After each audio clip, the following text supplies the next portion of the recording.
Hello बेटा, आज date है आपकी 27 जुलाई 2020। आप सब इस बात से भली भांति अवगत हैं कि एक वैश्विक महामारी चली हुई है कोरोना। हम आशा करते हैं कि आप सब लोग अपने घर पर स्वस्थ रहें, सुरक्षित रहें, अपने घर वालों को सुरक्षित रखें, लेकिन साथ साथ आपका अध्ययन का कार्य भी बाधित ना हो, इसलिए हमने जो है ऑनलाइन कक्षाओं का प्रावधान किया है। मैं आपको बता रहा हूँ कक्षा 9 मैथ का पहला चैप्टर संख्या पद्धति नंबर सिस्टम। बेटा, हम पूर्व की कक्षाओं में पढ़ चुके हैं कि संख्या क्या है। संख्या एक ऐसा माध्यम है जिसके द्वारा हम चीज़ों को, वस्तुओं को गिनना, काउंटिंग करना सीखते हैं। बहुत अच्छी तरीके से पता है आपको। संख्याओं के प्रकार हमने पढ़ लिए, फिर भी एक बार मैं रिवाइज करा दूं जो यहाँ पर बहुत महत्वपूर्ण है। सबसे पहला प्रकार है आपका प्राकृतिक संख्याएं। प्राकृतिक संख्या आप पढ़ चुके हो, डिटेल में नहीं जाएंगे क्योंकि आप पहली वाली क्लास में पढ़ चुके हो, लेकिन थोड़ा बताए जाते हैं। प्राकृतिक संख्याएं 1 से स्टार्ट होती हैं और 1 से स्टार्ट होकर वो अनंत तक जाती हैं। उसके बाद दूसरा नंबर आता है पूर्ण संख्याओं का। पूर्ण संख्या 0 से स्टार्ट होती हैं और वो अनंत तक जाती हैं। यहाँ से बेटा दो बातें सामने आती हैं। पहली बात सामने आती है कि प्रत्येक प्राकृतिक संख्या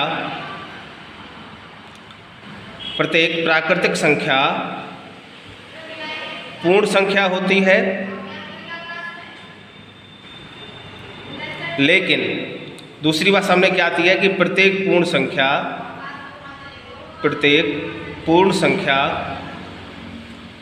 प्राकृतिक नहीं होती। थोड़ा सा अगर हम ध्यान लगाएं तो हमें पता लगेगा कि पूर्ण संख्या में 1 2 3 4 5 एंड सो ऑन है, और प्राकृतिक संख्याओं में भी 1 2 3 4 5 एंड सो ऑन है। लेकिन 0 एक ऐसा नंबर है जो पूर्ण संख्या में तो आता है लेकिन प्राकृतिक संख्या में नहीं आता है। तो 0 is the only digit which is only whole number, not natural number. तो अगर आपसे कोई पूछता है या आपको कभी आपके सामने प्रश्न आता है कि क्या प्रत्येक प्राकृतिक संख्या पूर्ण संख्या है, तो आप कहेंगे यस। क्या प्रत्येक पूर्ण संख्या प्राकृतिक संख्या है, आप कहेंगे नो, क्योंकि 0 एक ऐसी संख्या है जो पूर्ण तो है लेकिन प्राकृतिक नहीं है। इसके बाद नंबर आता है बेटा आपका परिमेय संख्याओं का। परिमेय संख्या आपने कक्षा 8 में पढ़ी है, रैशनल नंबर, इनको इंग्लिश में बोलते हैं हम रैशनल नंबर। डिफाइन आपकी बुक में है, आप बुक से लिखेंगे, लेकिन मैं बता देता हूँ पूर्णांकों के ऐसे संग्रह को जिनको P/Q के रूप में लिखा जा सके, परंतु एक छोटी सी शर्त यहाँ पर है, Q is not equal to 0, अर्थात Q जो हो वो एक शून्येतर संख्या हो। शून्येतर का मतलब होता है 0 के अलावा, चाहे वो प्लस में संख्या हो या वो माइनस में संख्या हो। जैसे मान लीजिए मैंने लिखा 5/4, तो ये क्या है, ये एक परिमेय संख्या है, परिमेय संख्या है ही। लेकिन अगर मैं लिखता हूँ 6/0 तो ये परिमेय संख्या नहीं है, क्योंकि ये जो इसका हर है वो 0 है। किसी भी संख्या का जो हर होता है वो 0, वो नॉट डिफाइंड होता है। इसलिए हम दोबारा नज़र डालें डिफाइन पर, तो ऐसी पूर्णांकों का संग्रह जिनको हम P/Q के रूप में लिख सकें उन्हें कहेंगे हम परिमेय संख्याएँ। Got it? और एक बात बहुत ध्यान रखने वाली कि जहाँ पर Q is not equal to 0, अर्थात Q जो है वो शून्येतर संख्या हो, शून्य के अलावा संख्या हो। यदि किसी संख्या में हम 0 से भाग करेंगे तो ये नॉट डिफाइंड आएगा, अनंत आएगा। ठीक है बेटा। अब बात आती है कि हम दो परिमेय संख्याओं के बीच की संख्या कैसे निकालें। सपोज दैट आपके सामने प्रश्न है, चलो हम पुस्तकाई प्रश्न लेते हैं कि प्रश्न नंबर 3 है आपका 3/5 और 4/5 के बीच की 5 परिमेय संख्याएं बताओ। परिमेय संख्याएं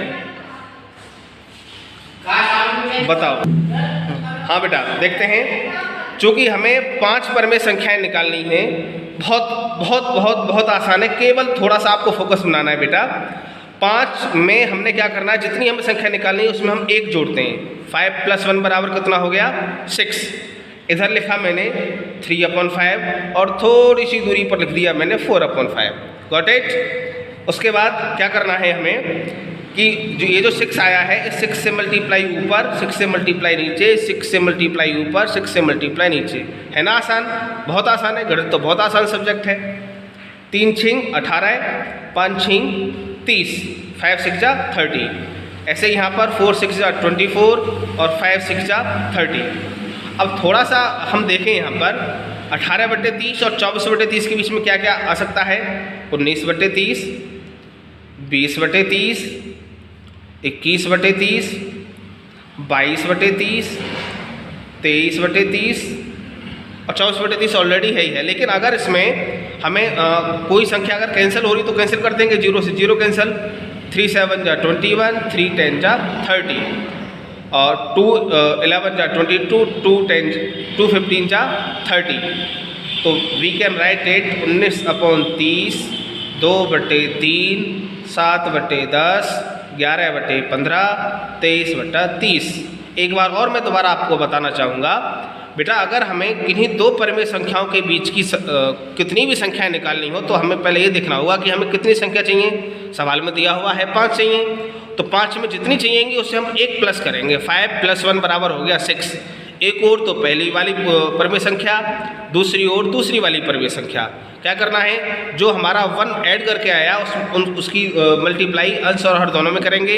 इधर आएगा 18/30, इधर आएगा 24/30। 18 और 24 के बीच में जो संख्याएं हैं वो हम लिख लेंगे, जो कैंसिल हो रही हो उन्हें हम कैंसिल कर देंगे। यहाँ पर एक बात और ध्यान देने की है कि 2 परिमेय संख्याओं के बीच अनंत परिमेय संख्याएं होती हैं। दोबारा, 2 परिमेय संख्याओं के बीच अनंत परिमेय संख्याएं हो सकती हैं। याद रहेगा आपको ये वाली बात? ठीक है बेटा, अब आते हैं हम जरा मैथ पर, आपके मैथ पर। एक्सरसाइज है आपकी 1.1। प्रश्न नंबर 1 है, क्या शून्य एक परिमेय संख्या है? क्या इसे आप P/Q के रूप में लिख सकते हैं, जहां P और Q पूर्णांक है और Q ≠ 0? तो मैंने अभी जस्ट बताया आपको 0 एक परिमेय संख्या हो सकती है, क्योंकि हम 0 को क्या लिख सकते हैं, 0/1। तो इसमें जो बटे 1 है ये 0 की अलग संख्या है, शून्येतर संख्या है, तो वी कैन राइट इट। तो हम कह सकते हैं कि हाँ जी, 0 एक परिमेय संख्या है जहाँ पर Q ≠ 0। याद रहेगी ये वाली बात। आते हैं प्रश्न नंबर 2 की तरफ। बेटा, अगर कोई बात है, अगर कोई ऐसी चीज़ है जो आपकी समझ नहीं आ रही है तो आप कमेंट कर सकते हैं हमें, हम उस पर तुरंत एक्शन लेंगे और आपको जो है आपकी दुविधा को दूर करेंगे, क्योंकि हम आप ही के लिए हैं। इसीलिए हमारा जो उद्देश्य है, हमारा जो ध्येय है वो ये है कि बच्चों की पढ़ाई बाधित ना हो किसी भी तरह, और आप मन में प्रफुल्लित रहें। लॉकडाउन हुआ है, मोरल डाउन नहीं हुआ है। आप अपना मोरल डाउन ना करें, अपने परिवार वालों को भी समझा कर रखें, साफ सफाई रखें, समय समय पर आप अपने हाथ धोते रहें, खाना खाने से पहले ज़रूर हाथ धोएं, जहाँ तक हो सके सामाजिक दूरी बनाए रखें, आना जाना भी कम करें। ठीक है बेटा, अब चलते हैं प्रश्न नंबर 2 की तरफ। 3 और 4 के बीच 6 परिमेय संख्याएं बताइए। अभी जस्ट मैंने आपको बताया। हमने क्या करना है, देखो यहाँ पर एक दूसरा रूल दिया हुआ है। रूल क्या है कि हमने पहली वाली संख्या को मान लेना है x और दूसरी वाली संख्या को मान लेना है y। रूल क्या है कि हम इसमें अगर हमें उसके बीच की केवल एक संख्या जो है ज्ञात करनी है तो हम क्या करेंगे, x + y/2।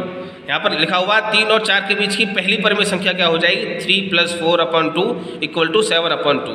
तो 3 और 4 के बीच में एक परिमेय संख्या आ गई हमारी 7/2। अब हमें 4 को छोड़ देना है, इन दोनों के बीच की संख्या निकालनी है। ठीक इसी प्रकार निकालेंगे तो फॉर्मूला क्या है हमारा, x + y/2। अब की बार x तो हो गया हमारा 3, y हो गया हमारा 7/2। 1/2 ले लिया हमने बाहर। इन दोनों को अगर हम ऐड करते हैं तो 2 3 6, 6 और 7 13/4, क्योंकि 13/2 हो जाएगा और बाहर जो 2 है इसकी मल्टीप्लाई करेंगे तो ये होगा 13/4। बेटा अब हमारे पास संख्याएं हो गई 4, एक तो 3, एक 13/4 और एक 7/2 और एक 4। उसके बाद अब हमने क्या करना है, एक तो हमने इन दोनों के बीच की संख्या ले ली, अब हमें इन दोनों के बीच की संख्या निकालनी है। फॉर्मूला आपका बिल्कुल वही रहना है। फॉर्मूला क्या है हमारा, दोनों संख्याओं को जोड़कर उनका आधा करना है। आधा तो मैंने पहले ही कर लिया 1/2। फिर क्या करना है, पहली संख्या क्या है हमारी 7/2, दूसरी संख्या है 4। अगर मैं एलसीएम लेकर इनको जोड़ रहा हूँगा तो एलसीएम दोनों का आएगा तो 2 एकम 2, 1 सत्ते 7, 1 दूनी 2, 2 चौके 8। आशा है, समझ पा रहे होंगे आप। 8 और 7 कितने हो गए 15/2 दूनी कितने हो गए 4, तो एक संख्या क्या हो गई हमारी 15/4। इस तरह हमने निकाले 3 और ये कितना आया था 13/4, वो पहले से था 7/2 और उसके बाद आया 15/4, अब जो आया हमारा, और उसके बाद लास्ट में दिया हुआ था 4। ठीक इसी प्रकार हम 2 संख्या और निकालेंगे। आप इन दोनों संख्या को निकालने का काम आप अपने आप करेंगे और नहीं होता तो फिर आप मुझसे पूछेंगे। ठीक है बेटा, तो प्रश्न नंबर 1 हुआ, प्रश्न नंबर 2 हुआ। अब आते हैं हम प्रश्न नंबर 3 पर। प्रश्न नंबर 3 कह रहा है 3/5 और 4/5 की बीच की परिमेय संख्या निकालिए। मैंने जस्ट आपको बताया, आप वीडियो को थोड़ा रिवाइंड करके देखेंगे अभी, तो मैंने अभी आपको ये वाला पूरा प्रश्न आपको समझा दिया है। कैसे समझाया है मैंने, मैं दोबारा बता दूं थोड़ा तेज़ी से। मैंने बताया क्या है कि जितनी संख्याएं हमें निकालनी होती हैं उससे एक ज़्यादा करके हम उसमें अंश और हर में मल्टीप्लाई करते हैं और उसके बीच की संख्याओं को हम ऐसे ज्ञात कर लेते हैं बेटा। ठीक है, फिर भी समझ नहीं आया तो उसको डिटेल में मैंने अभी पीछे बताया है। आप थोड़ा सा वीडियो को पीछे करेंगे तो आपको पूरा जो है समझ आ जाएगा। आगे प्रश्न नंबर 4 है इसका, और इसका अंतिम प्रश्न है, नीचे दिए गए कथन सत्य हैं अथवा सत्य कारण के साथ अपने उत्तर की व्याख्या दीजिए। पहला है, प्रत्येक प्राकृतिक संख्या एक पूर्ण संख्या होती है। बिल्कुल जस्ट मैंने आपको अभी बताया बिल्कुल स्टार्टिंग में। अगर आप वीडियो रिवाइंड करना चाहें तो आपको इसका आंसर मिल जाएगा। प्रत्येक प्राकृतिक संख्या एक पूर्ण संख्या होती है, ये बिल्कुल सही बात है। 1 2 3 4 5 प्राकृतिक संख्या, पूर्ण संख्या 0 1 2 3 4 5, तो जो प्राकृतिक संख्या है वो पूर्ण संख्या भी है, तो ये बिल्कुल सत्य बात है। दूसरा, प्रत्येक पूर्णांक एक पूर्ण संख्या होती है। ये कह रहा है प्रत्येक पूर्णांक एक पूर्ण संख्या होती है। बेटा ये सत्य बात है। पूर्णांक नकारात्मक भी हो सकता है और धनात्मक भी हो सकता है, ऋणात्मक हो सकता है, धनात्मक भी। पूर्णांक -1 -2 -3 से लेकर अनंत तक माइनस और अनंत तक पॉजिटिव, लेकिन पूर्ण संख्याएं हमेशा पॉजिटिव ही होती हैं, तो ये कथन आपका असत्य हो जाता है। उसके बाद अगला प्रश्न है आपका, प्रत्येक परिमेय संख्या एक पूर्ण संख्या है। बिल्कुल, ये भी प्रत्येक परिमेय संख्या एक पूर्ण संख्या है, बिल्कुल ये बात भी गलत है, क्योंकि परिमेय संख्या पूर्ण संख्या नहीं हो सकती। पूर्ण संख्या क्या है, देखो परिमेय संख्या भी आपने पढ़ा, परिमेय संख्या एक ऐसी संख्या जिसको हम P/Q के रूप में लिख पाएँ। अब पूर्ण संख्या क्या, पूर्ण संख्या जो 0 से अनंत तक की संख्या वो पूर्ण संख्या कहते हैं। तो ये आवश्यक नहीं है कि जो परिमेय संख्या है वो पूर्ण संख्या भी हो। इसमें दिया हुआ जैसे 2/5 है, ये परिमेय संख्या तो है लेकिन पूर्ण संख्या नहीं है। इस तरीके से आपका प्रश्नावली 1.1 कंप्लीट होता है। बेटा आप इसको एक फेयर कॉपी बनाएंगे, उसमें आप प्रश्नावली 1.1 करेंगे और फिर मिलते हैं अगले वीडियो में जिसमें हम आपको 1.2 कराएंगे। और अगर आपको कोई भी चीज़ समझ नहीं आई इस चीज़ की तो आप कमेंट कर सकते हैं, हमें बता सकते हैं, हम आपकी समस्या का तुरंत निदान करेंगे। और एक बार फिर आपकी सब मंगल कामना के साथ जल्दी ही हम पुनः पहले की तरह कक्षा में मिलेंगे। सारा कार्य पहले की तरह होगा, आप बिल्कुल भी ना घबराएं, बिल्कुल भी ना डरें, बस साफ सफाई अपनाए रहें। हो सके तो मुंह पर मास्क बांधकर बाहर निकला करें, बिना मास्क बांधे कोई बाहर ना जाए। अपने घर वालों को भी इस चीज़ के लिए प्रेरित करें। बहुत बहुत धन्यवाद।